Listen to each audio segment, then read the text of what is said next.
আহক আজি বনাওঁ খুবেই সুস্বাদু চুজি লাড়ু। নাৰিকলখিনি ৰুকি লৈছোঁ আৰু তাতে এতিয়া চেনি মিহলাই ল'ম। নাৰিকল মই এটা লৈছোঁ আৰু তাত মই চেনি এগিলাচ মিহলাইছোঁ আৰু এইখিনি খুব ভালকৈ মিহলাই পেলাই 15 মিনিটৰ কাৰণে ৰাখি দিছোঁ।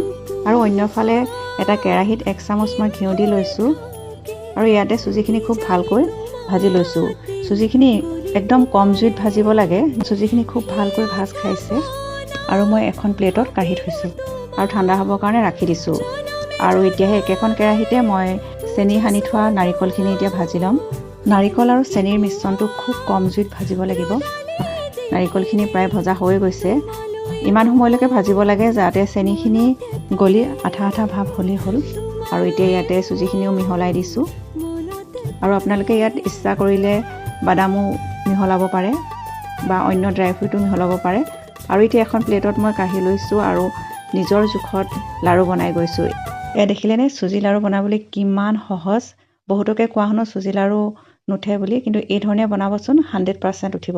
আৰু চুজি আৰু নাৰিকলৰ লাড়ু ৰেডি হৈ গৈছে। আজি মোৰ এই ভিডিঅ'টো কেনেকুৱা লাগিলে জনাবলৈ নাপাহৰিব। পুনৰ নতুন এটা ভিডিঅ'লৈ আপোনালোকৰ ওচৰলৈ অতি সোনকালে আহি আছোঁ।